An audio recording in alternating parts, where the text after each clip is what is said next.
Hey everyone, welcome back to another study squad. Well, a chemistry squad, I should say. So sorry that I've been running slightly behind schedule. Streamlabs was playing up for me for whatever reason. But we are back. We will get started really shortly. I don't think we'll really hesitate. What I'll try and do is round things off by 5:36, so it's still half an hour all the same, so you guys aren't missing out. But I can see a few of you are already joining, so it would be great to see some of you say hi in the chat. Don't be afraid to give a quick wave. I know we are doing this on a Friday actually, so end of the week, which is a bit different to our normal Wednesdays. I actually had an exam on Wednesday, which is why I couldn't attend. It was a whole day out in London, so that was exciting. But hopefully all of you are doing well, and hopefully all of you are excited for a session on some organic chemistry, which I know a lot of you guys don't really like. So hopefully by the end of it you'll understand a bit of organic chemistry a bit more. But how are we otherwise? I want to see loads of highs, thumbs up, and smiley faces in the chat. Before we get started, do want to say thank you to Inga for being our lovely moderator and always moderating every week. It's always appreciated. Do make sure that you click on the link that she has put very nicely in the chat, because it means that you can sign up for reminders, and you can also share that reminder with your friends. So if you know of any other friends that would find these chemistry squads useful, then do get them to sign up using that link as well. Also, check out the other squads that happen in the week. I know that they're the math squad, and I think there is still an AI squad that happens every week as well, so do make sure to check those out. But also make sure to check out ours, because it is the best chemistry squad out there right now, and the best chemistry squad ever. Today we're going to be going over some alkanes and alkenes.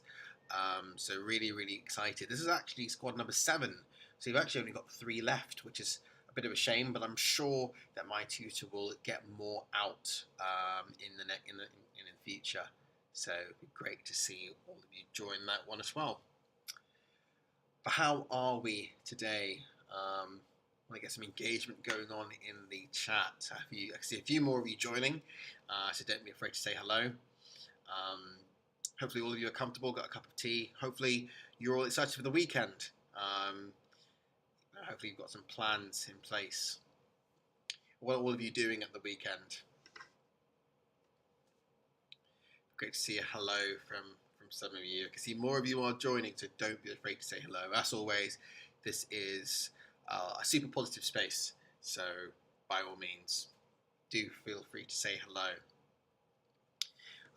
My week's been good. It's been very busy actually.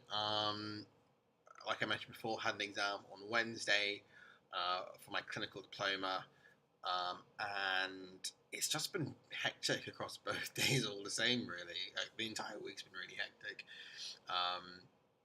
Hi Lucy, I'm fine, thank you. I won't lie, a little bit tired by the end of this week. It's been a really busy week. Exam on Wednesday, and I feel like I've just been playing catch up the entire week. I don't know work-wise whether I've actually been able to achieve anything, but it's been good all the same. Hopefully you're well also. Hope school, 6th form, well, that's kind of the same. Hopefully that's been good also. Thank you for asking, and it's appreciated. Okay, I think we're going to give it a minute, and then we'll just jump right into it, jump straight into looking at alkanes and alkenes. Like I said before, we will finish at 5:36, because I did start late, unfortunately, due to some technical difficulties. So you still get a nice half an hour squad of good old chemistry. Before we really get started, it would be great to see whether anyone has any specific questions about alkanes or alkenes. Is there anything in particular that anyone doesn't understand about them, or are there any specific questions that anyone wants answered? And if we do, then great, and you can always ask questions as you go along, and if not, that's also fine. Hopefully anything that I say in the session will answer your questions anyway. But we will just jump right into it. Let's start with looking at alkanes and alkenes. Now, this area of chemistry is what I would call organic chemistry, okay? And organic chemistry is described as such because it's focused on anything carbon related, okay? So we're just going to type that out. We're going to say that organic chemistry is described as such because it's based around carbon-based molecules. Okay? Now we know that us as living things, a lot of us is made out of carbon. Okay? And most living things are also carbon-based. So organic chemistry is the study of, or the branch of chemistry, which is really focused around carbon and carbon-based molecules. Now, just to get a bit of interaction going, just to get the mind going, I know it's the end of the week, so we want to wind down, but let's just keep going just for this session. How many bonds can carbon form? And just for a bonus point, just to get as much engagement as possible, does carbon form ionic bonds, metallic bonds, or covalent bonds? I see some answers going in the chat. So firstly, how many bonds can carbon form? And secondly, are they ionic bonds, covalent bonds, or metallic bonds? We actually looked at bonding in an earlier chemistry squad when we first started, so if you do need to go back, I would recommend going back and re-watching that one. But let's see what answers we get. The expert, good to see you. Hope you're well. Thank you for joining. And you've said 4, and you are correct. That's correct. Carbon can form up to 4 bonds. Okay, and it can form 4 covalent bonds. Now, because carbon can form all of these covalent bonds, what that means is we get such a variety of molecules. So carbon can form loads and loads of molecules at any point in time. So if we look at drawing carbon, for instance, carbon can form 1, 2, 3, 4 single covalent bonds at any point in time. And because of that, the number of molecules that you can form and the potential size of the molecules can also vary greatly. So what that can mean is carbon can form bonds with itself, or it can form bonds with other elements. Okay? So then when we look at organic chemistry, the reason it's such a wide area is because carbon has this potential to form nearly anything and everything. Okay? Let's continue. Again, if we think a little bit about carbon and we think about carbon-based molecules, there are different ways that we can think about them. We can think about physical properties, and we're going to type that out. And we can also think about chemical properties. Now, I want all of you to think, what is the difference between physical properties and chemical properties? Now, that actually might be a question I've asked earlier in a previous chemistry squad, but it'd be great to see what answers and ideas you can think of, because I know that we're the best chemistry squad out there, and I know we can answer this question. So, what is the difference between a physical property and a chemical property? I think I asked this question when we looked at isotopes not too long ago. Physical properties and chemical properties, what would we say the difference is? If you're not too sure, give me an example of a physical property and give me an example of a chemical property. And I realise actually I've typed chemistry properties, which isn't particularly clear. So I'm going to reword that to say chemical properties. So what is the difference between a physical property and a chemical property? Let's see what ideas we come up with. I'm going to give you guys 2 minutes, so really, really snappy answers. And then if we don't get anything, I'll just go in with the answer anyway, which again is absolutely fine. Give you guys 2 minutes to have a think about it. And again, if you don't know the answer, that is absolutely fine. The aim of these chemistry squads is to help you learn, so it's not a problem. Okay? I'll give you guys 1 more minute to think about it. What are the differences between physical properties and chemical properties?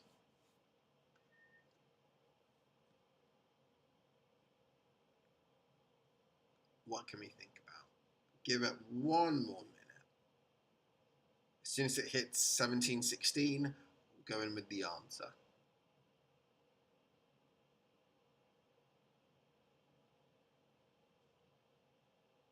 Okay, so physical properties can be thought of as how something appears. So questions that we can think about are, is it a solid? Is it a liquid? Is it a gas? What's its state of matter at room temperature? Okay, so those are all physical properties. Other things can be, is it soluble in water? Is it not soluble in water? Is it soluble in an alkane, for instance, okay, in an organic substance? Chemical properties generally refer to how something reacts. So what does it react with to form something else? Okay, so when we think about physical properties, we're really thinking about appearance, and we can put it that way, can't we? We're really thinking about appearance. When we think about chemical properties, we're really thinking about reactions. Okay, so that's what we can say. And apologies, my handwriting is not the best.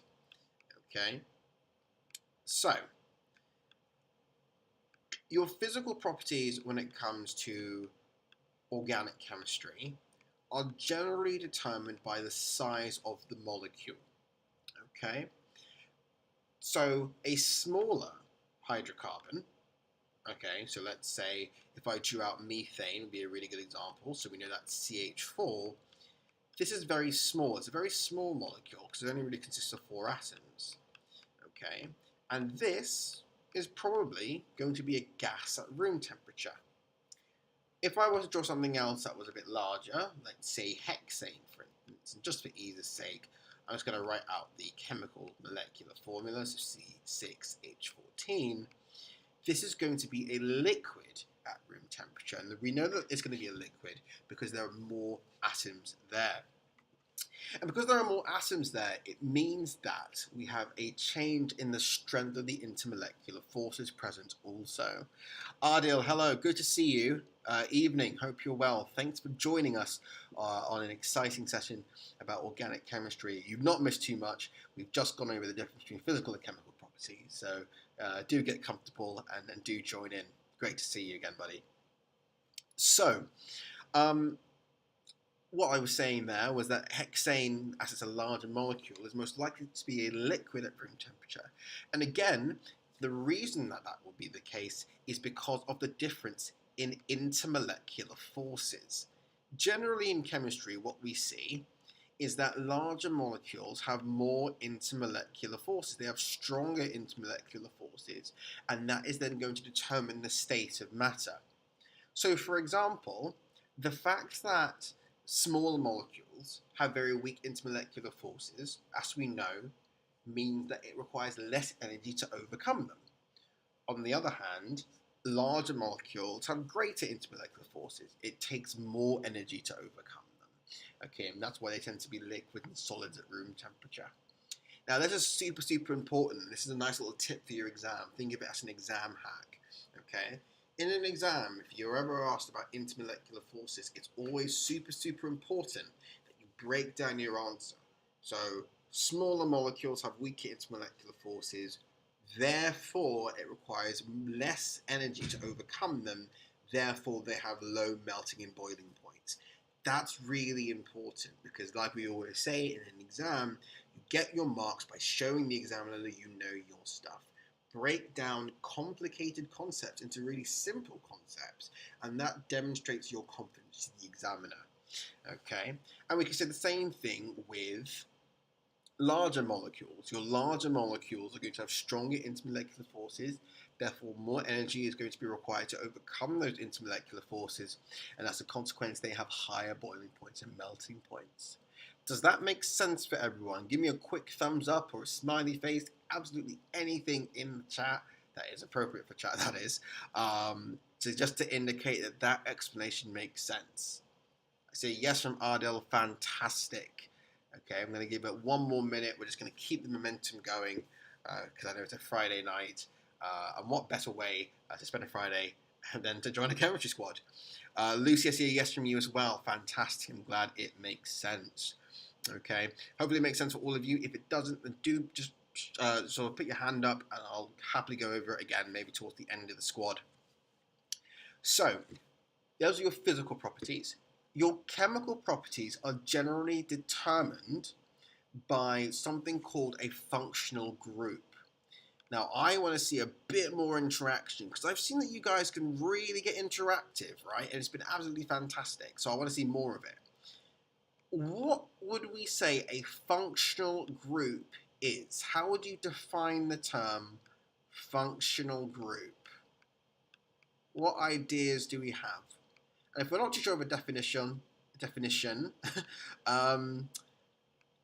give me an example of a functional group. What do we think? What do we think an example of a functional group is? Or what is a functional group? What are some of the ideas we can come up with?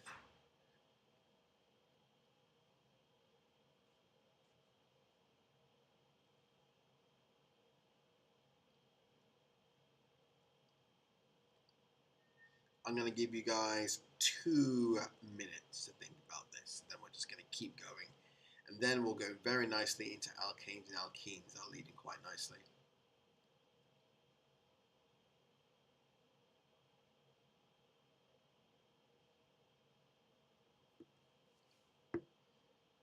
Give you guys 1 more minute.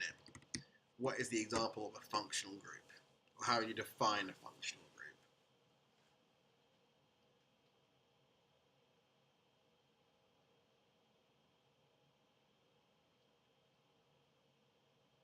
All right, Lucy, that is a fantastic answer. Thank you. So, I would agree with you. It is a group of atoms that will react with a particular compound or that will react in a particular way. Functional groups are a group of atoms or an aspect of a molecule that will then determine how it reacts. Okay? And you'll see that there are loads of different types of functional group in chemistry. The long and short of it, though, is that at GCSE you don't necessarily need to learn every functional group under the sun. There are many more, and if you take it at A level, you will learn more of them.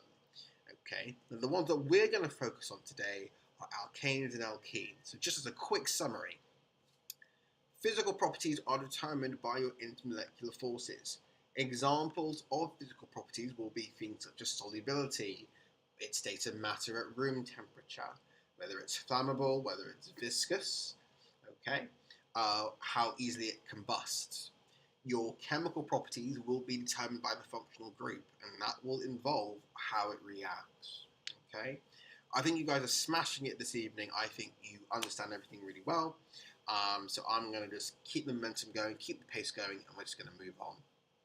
So, we're going to start off by looking at alkanes. Now, alkanes, I think, are a very interesting area of chemistry. And I'm trying not to be too sarcastic, because alkanes actually are quite chemically boring.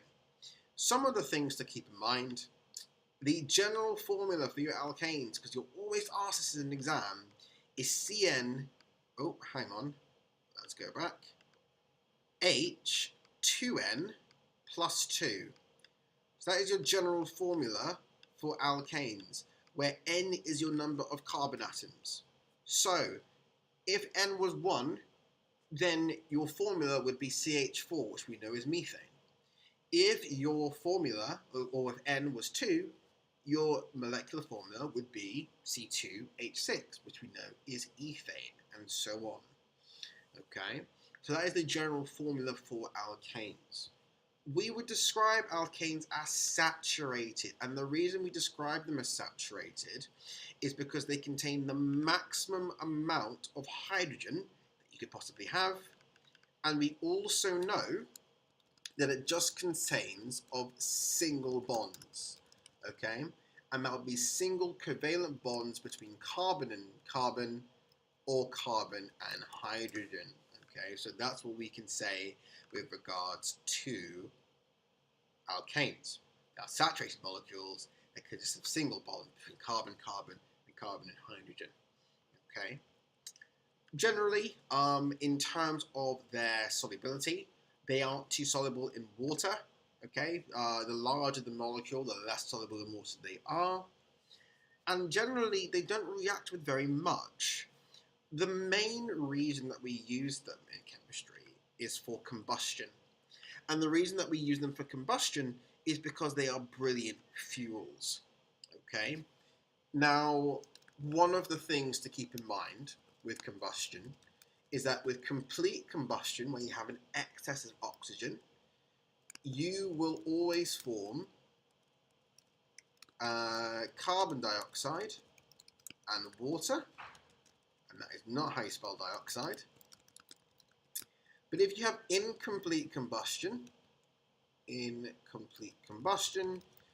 end up with carbon monoxide, which is incredibly toxic to humans because it binds to your red blood cells and it stops your red blood cells from accepting as much oxygen. I can see a few more contributions in the chat. Fantastic. Misam, hello. Good to see you this evening. And well done, Ardil. Yes, unsaturated molecules are your carbon-carbon double bonds, and that is what refers to alkenes. So in comparison to your alkanes, alkenes are a lot more interesting to us chemically. Okay, alkenes consist of carbon-carbon double bonds. The double bond exists exclusively between the carbon-carbon atoms. Okay, these are unsaturated. And as Ardil said correctly, they are unsaturated because of the existence of this carbon-carbon double bond. So they are unsaturated molecules. And I know I butchered unsaturated. That is the correct spelling. There you go. You can tell it's a chemistry lesson, not an English lesson. This is an unsaturated molecule. Now, the general formula for an alkene is CnH2n, where N is your number of carbon atoms. So this is another area where in an exam it can be really easy to lose marks because it's very easy to get confused between CnH2n plus 2 and CnH2n. Remember, a saturated molecule will always have the maximum amount of hydrogen. An unsaturated hydrogen will not have as much hydrogen. So that might be a really good way to remember which one is which. So CnH2n plus 2 gives you more hydrogen than CnH2n. So that is your indicator that alkanes are the former, alkenes are the latter. Okay. Now, another thing as well we can say is that alkenes, in terms of the way that they are named, all end in "ene." So unlike alkanes, alkenes all end in "enes." Now your first one would be ethene. It's impossible to have methane because meth would suggest that you only have one carbon atom, but you can't have a carbon-carbon double bond with only one carbon atom. So your first alkene is ethene. Everything else after that would then be propene, butene, pentene, hexene, etc. Okay? In terms of your physical properties, so between alkanes and alkenes, these won't differ too much because the physical properties will be entirely determined by the number of carbon atoms and their intermolecular forces. What we can say though is generally alkenes tend to be sort of gases at room temperature and liquids before alkanes, and that's because the unsaturated part of the molecule means that the surface area between the molecules doesn't go as nicely together. But that's a bit more of an A-level concept, so we're not going to get into that in today's session. Now, alkenes chemically are a lot more interesting to us because they get involved in a lot of reactions. Because they are unsaturated, they can get involved in what are described as addition reactions, where we can add things to the molecule. Okay? And it's the idea of an addition reaction that helps us identify alkenes with the use of the bromine water test. Now, I want all of you to tell me what happens with the bromine water test. Misam, no, the session is ending in 6 minutes because I started 6 minutes late, so don't worry. You've still got 6 minutes to enjoy this fantastic chemistry squad. So, I want you to all tell me, what is the bromine water test? What does it test for, and what are the results? I'm going to give you guys a minute to answer this question. Another quick fire question. What is the bromine water test, and what are the results? Again, really classic question that you get on an exam paper. So it's really useful that you know this.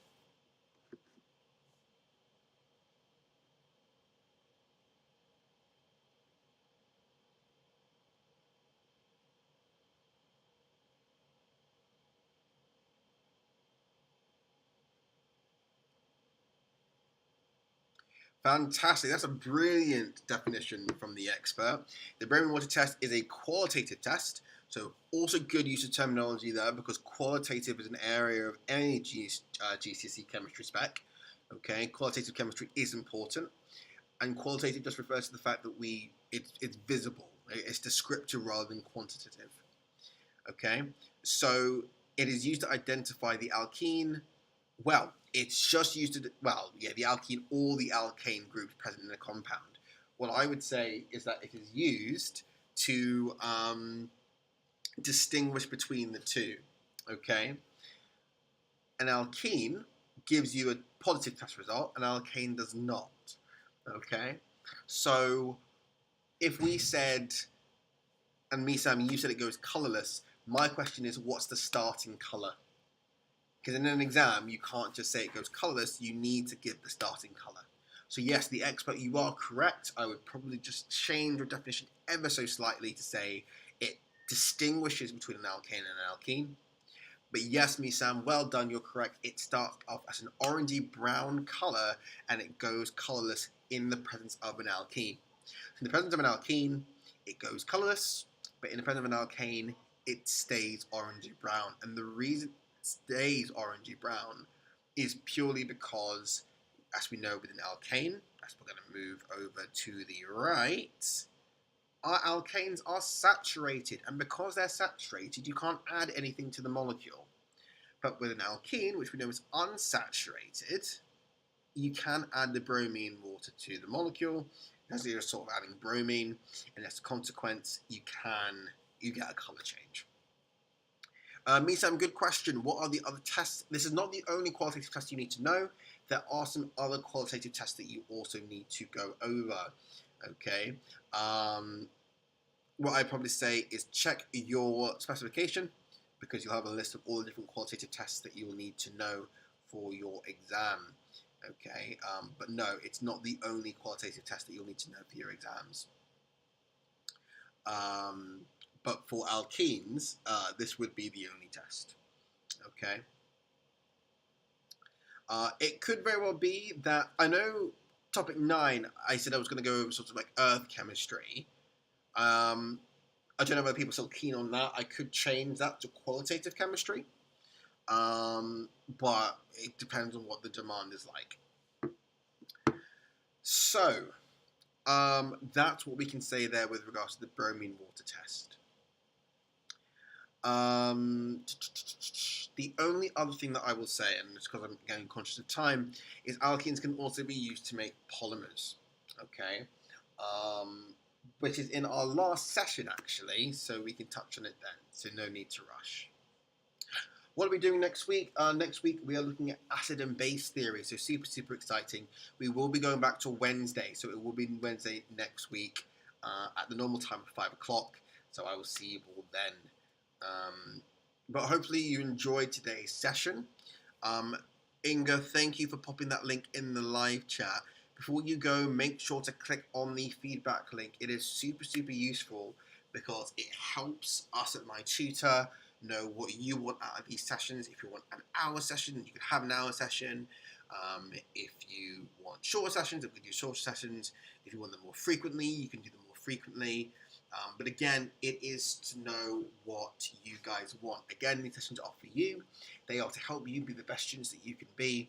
And so ultimately, we just need that feedback, because we can use that feedback to make a better learning experience for all of you. Okay? You're welcome, me, Sam. Thank you for asking. Okay, does anyone else have any questions at all? Is everyone happy with what we've gone over today with alkanes and alkenes? I know it's quite a big topic, so I just wanted to go over the fundamentals. But does anyone have any other questions at all about alkanes and alkenes today, before I head off super shortly? Hopefully everyone understands what we've gone over today. Next week we will be going over acids and bases. That will be our 8th session, and we are getting close to the end. After that, we'll just have 2 more sessions, and then that's it for this term, which is always a bit of a shame, but it is enjoyable. And again, I just want to say thank you to all of you for joining, because there is no chemistry squad without any of you. Having you join every single week, having you engage, it makes such a difference. And it makes all of this a lot more enjoyable, knowing that you guys are learning out of it as well. So that's fantastic. So I don't think there are any more questions. So like I said before, do make sure you click on the feedback link that Inga has kindly put in the group chat. Inga, thank you for staying over longer than the allocated time. I know it means that you're technically doing a bit of overtime. Sorry, that's my fault for starting later. But do let Inga know whether you want these sessions to continue. It would be great if you all say yes, you do want them to continue. But again, we need to know what you guys want from these sessions so that we can make these sessions exactly what you want. Okay? So do let us know. Send us all the feedback you possibly can in those links, because then it means that Inga and I and the other tutors and everyone else at my tutor could have meetings where we can discuss how we put together these sessions and how we market them, how we advertise them, and how we run them, really, so you really get something out of them. So Misam, you've actually said that you want a full hour. Okay, we actually did a full hour last term, so maybe we go back to our sessions, but we'll see. We'll see. Do fill out that feedback form. Just put everything that you can in that feedback form, and that's gonna, we'll compile that. We'll look at it really critically, and then we'll make sure that the outcome is favourable for all of you fabulous students. But hopefully all of you have a lovely, lovely weekend, a restful one. I will see you all next Wednesday at 5 o'clock on the dot for another study squad on chemistry. We will be going over acids and bases. If you do have any other questions that I wasn't able to answer today, do leave them in the comment section. I know I have some comments I actually need to go back and review. So I will hopefully be doing that this weekend. I am actually working on Sunday, so I have a little bit of a break, not loads of the downtime, but I will get around to looking at those comments. But otherwise, make sure you fill out that feedback form. Keep smashing chemistry. Super proud of you guys for joining every week, and super proud of you for studying as hard as you do. And I will see you all next Wednesday. But take care until then. Have a wonderful weekend, and I'll see you next time, guys. NK out. Bye.